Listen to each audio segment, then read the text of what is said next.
നമസ്കാരം. ഇന്ന് ഞാൻ നിങ്ങളോട് പങ്കുവെക്കാൻ പോകുന്നത് കുട്ടികളുടെ ഓറൽ ഹൈജീൻ എങ്ങനെ മെയിൻറ്റെയിൻ ചെയ്യാം എന്നുള്ളതിനെ കുറിച്ചാണ്. കുട്ടികളുടെ ഹെൽത്ത് അല്ലെങ്കിൽ ഓറൽ ഹെൽത്ത് എങ്ങനെ നോക്കാം എന്ന് നമ്മൾ വലിയവരുമായിട്ട് കമ്പയർ ചെയ്ത് കഴിയുമ്പോൾ വലിയ വ്യത്യാസങ്ങളൊന്നുമില്ല. എന്നാൽ പോലും ചെറിയ ചെറിയ ടിപ്സ് നമ്മൾ കൂടുതലായിട്ട് കുട്ടികളുടെ ഇതിൽ ശ്രദ്ധിക്കേണ്ടതുണ്ട്. ആദ്യത്തെ കാര്യം തന്നെ, ഒരു കൊച്ചിന് ആദ്യത്തെ പല്ല് വരുമ്പോൾ തന്നെ നമ്മൾ കുഞ്ഞുങ്ങളുടെ ഓറൽ ഹൈജീൻ മെയിൻറ്റെയിൻ ചെയ്ത് തുടങ്ങണം.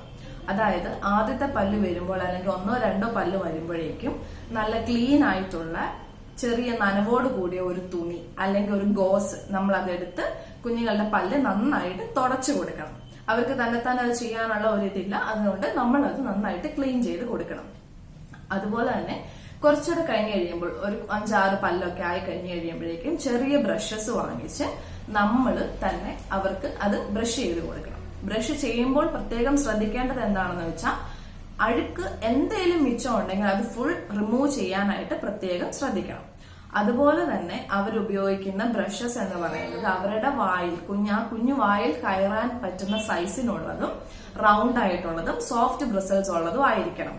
പേസ്റ്റ് ഞാൻ വലിയവരുടേത് പറഞ്ഞതുപോലെ തന്നെ ചെറിയൊരു കടലയുടെ വലുപ്പത്തിൽ മാത്രമേ പേസ്റ്റ് എടുക്കാൻ പാടുള്ളൂ. പിന്നെ എന്താണെന്ന് വെച്ചാൽ, നമ്മൾ എപ്പോഴും ഇവർക്ക് സെലക്ട് ചെയ്യുന്ന പേസ്റ്റ് എന്ന് പറയുന്ന അറിയാലോ, കുഞ്ഞുങ്ങളായതുകൊണ്ട് അവരുടെ നമ്മൾ വായിലേക്ക് എന്ത് വെച്ച് കൊടുത്തു കഴിഞ്ഞാൽ അവരത് വിഴുങ്ങും. അത് അവോയ്ഡ് ചെയ്യാന്ന് പറയാൻ പറ്റില്ല, അതിന് ഒരു പ്രിവെൻഷൻ എന്ന പോലെ നമ്മൾ ആദ്യമേ അവർക്ക് നമ്മൾ കൊടുക്കേണ്ട പേസ്റ്റ് ഫ്ലൂറൈഡ് കണ്ടന്റ് കുറവുള്ള പേസ്റ്റ് ആണ്. അതായത് നമ്മൾ പറയും ടീച്ചിങ് ടൂത്ത് പേസ്റ്റ് എന്ന് പറയും. ഇതിൽ ഫ്ലൂറൈഡ് കണ്ടന്റ് കുറവാണ്. അത് വിഴുങ്ങിയാലും വലിയ പ്രശ്നങ്ങൾ വരാൻ പോകുന്നില്ല. ഫ്ലൂറൈഡ് കണ്ടന്റ് കുറവുള്ള പേസ്റ്റ് ഉപയോഗിക്കാനുള്ള കാരണം എന്താണെന്ന് വെച്ചാൽ, ഫ്ലൂറൈഡ് നമ്മുടെ ശരീരത്തിൽ ഒരു പരിധിയിൽ കൂടുതൽ കൂടുന്നത് അപകടമാണ്. ഫ്ലൂറൈഡ് നല്ല സാധനമാണ്, അതുപോലെ ഒരു പരിധി കൂടുതൽ കൂടിയാൽ അതിന്റെ ഒരു സൈഡ് എഫക്ട്സ് പോലെ നമുക്ക് വരും.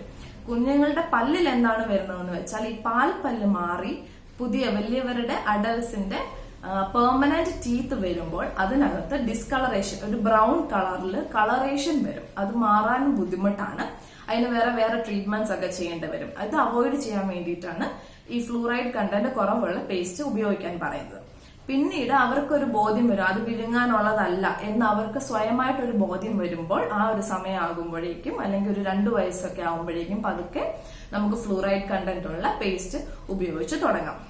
അതുപോലെ തന്നെ കുട്ടികളെ ബ്രഷ് ചെയ്യിക്കുമ്പോൾ നമ്മൾ എപ്പോഴും പുറകിൽ നിന്ന് വേണം കുട്ടികളുടെ ബ്രഷ് ചെയ്ത് കൊടുക്കാനായിട്ട്. അവരുടെ തലയ്ക്ക് ഒരു ചെറിയൊരു സപ്പോർട്ട് കൊടുത്ത് നമ്മൾ അവരുടെ പുറകിൽ നിന്ന് ബ്രഷ് ചെയ്ത് കൊടുക്കണം. അങ്ങനെയാണ് അതിന്റെ ടെക്നിക്ക് വരുന്നത്. പിന്നെ ഈ പറയുന്നത് പോലെ തന്നെ ഒത്തിരി മധുരപലഹാരങ്ങളൊന്നും കൊടുക്കാതെ ശ്രമിക്കുക. അല്ലെങ്കിൽ അഥവാ കൊടുക്കുകയാണെങ്കിൽ തന്നെ അത് പകൽ സമയത്ത് കൊടുക്കുവാനും നന്നായിട്ട് കഴുകുവാനും എല്ലാം നമ്മൾ പ്രത്യേകം ശ്രദ്ധിക്കണം.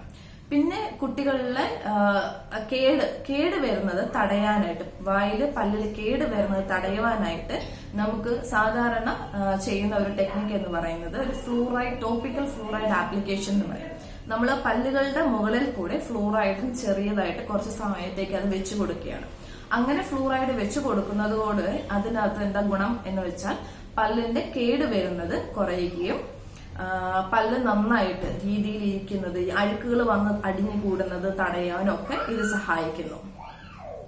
ഇതൊക്കെ ചെയ്തു കഴിഞ്ഞാൽ കുഞ്ഞുങ്ങളുടെ പല്ലില് കേട് വരുന്നത് ഒരു പരിധി വരെ, അല്ലെങ്കിൽ അഴുക്കുകൾ വരുന്നത് ഒരു പരിധി വരെ നമുക്ക് തടയാൻ സഹായിക്കും.